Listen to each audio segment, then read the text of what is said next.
Assalamualaikum warahmatullahi wabarakatuh. Perkenalkan, nama saya Dita Angelica. Saya mahasiswi Prodi PGSD semester 6 kelas B. Di sini saya akan membacakan hasil laporan saya mengenai penerapan pendidikan karakter pada saat saya melaksanakan magang 3 di Sekolah Dasar Negeri 101788 Marendal. Adapun tujuan lain dari pembuatan video ini yaitu untuk memenuhi jawaban ujian tengah semester saya pada mata kuliah pendidikan karakter. Nah, pendidikan karakter merupakan sistem pendidikan yang bertujuan untuk menerapkan nilai-nilai atau karakter-karakter tertentu yang ingin diterapkan kepada peserta didik. Nah, karakter-karakter atau sikap-sikap yang ada dalam pendidikan karakter ini ada 18 macam atau 18 jenis. Nah, 18 jenis menurut Diknas. Nah, salah satu dari ke-18 jenis karakter-karakter ini yaitu salah satunya kejujuran. Nah, pada saat saya melaksanakan proses magang 3 ini di Sekolah Dasar Negeri 101788 ini, semua sistem pembelajaran ini diterapkan secara daring atau online dan sama sekali tidak ada tatap muka antara guru maupun siswa. Nah, jadi bagaimana cara menilai atau cara mengetahui apakah peserta didik tersebut memiliki sikap kejujuran atau memiliki karakteristik kejujuran dalam dirinya? Sebelumnya di sini pembelajaran yang kami lakukan pada saat proses magang 3 itu memang benar-benar secara daring. Siswa datang ke sekolah hanya untuk mengambil tugas. Kemudian seminggu kemudian siswa akan datang lagi ke sekolah hanya untuk mengembalikan tugas dan tidak ada sama sekali pembelajaran yang berlangsung pada saat tatap muka itu karena memang hanya beberapa menit saja. Nah, bagaimana cara kami untuk menerapkan atau mengaplikasikan pendidikan karakter dalam proses pembelajaran daring ini? Salah satu contohnya yaitu kami menilai bukan dari segi kejujuran si siswa, melainkan kami menilai dari ke-18 jenis yang lainnya. Misalnya contoh kreatif. Kami memberikan tugas melalui WA group yang memang tidak semua siswa memiliki handphone pada saat itu. Tapi ada beberapa siswa yang kemungkinan memiliki handphone atau orang tuanya memiliki handphone, jadi join di grup WA itu. Nah, kemudian kami memberikan tugas. Nah, saya pribadi memberikan tugas mengenai bagaimana cara si siswa tersebut untuk menentukan sifat-sifat dari bangun datar. Nah, sifat-sifat dari bangun datar dan sifat-sifat bangun datar dan bangun ruang.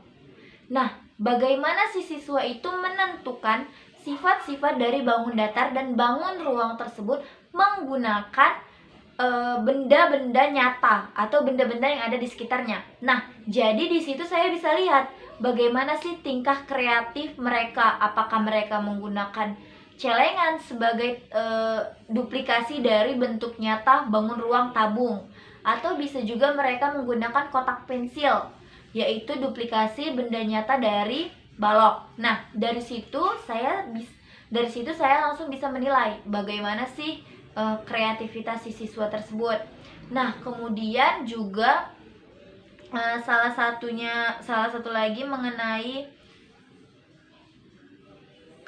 sifat-sifat atau karakter-karakter itu ada selain kreatif ya, yaitu rasa ingin tahu.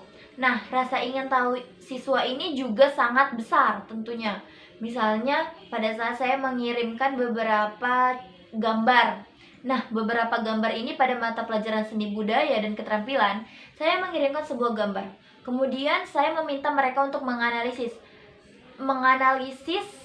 Yang saya maksud di sini bukan untuk mahasiswa dengan mahasiswa, melainkan guru dengan murid. Jadi menganalisis di sini dimaksud bagaimana siswa itu menanggapi apa yang telah saya kirim. Nah, mereka otomatis mencari dari sumber-sumber yang berkaitan, misalnya dari buku mereka ataupun dari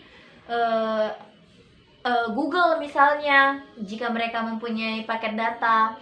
Nah, mereka kemudian mencari dan juga mendapatkan beberapa informasi. Nah, informasi mereka ini yang mereka dapatkan ini tidak langsung mereka tulis, tidak langsung mereka ketik dan mereka kirim, melainkan mereka cari sendiri, mereka ringkas dulu informasi-informasi yang mereka dapat. Nah, kemudian setelah mereka ringkas, mereka baru mengirimnya ke WA group.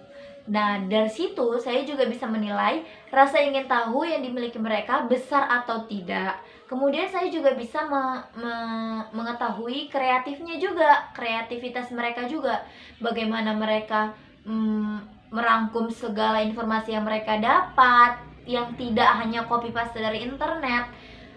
Kemudian juga saya juga bisa menilai kemandirian mereka. Nah, mereka itu kan mencari mungkin beberapa peserta didik mungkin mencarinya bersama orang tua atau mungkin kerjasama bersama teman, tapi mereka merangkumnya atau meringkas informasi itu sendiri.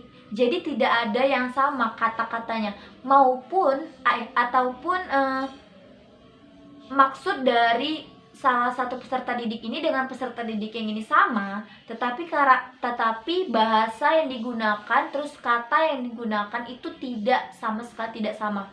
Jadi di situ saya juga bisa melihat bagaimana rasa ingin tahu mereka, bagaimana kekreativitasan mereka, bagaimana kemandirian mereka. Nah, di situ saya bisa lihat ketiga aspek itu.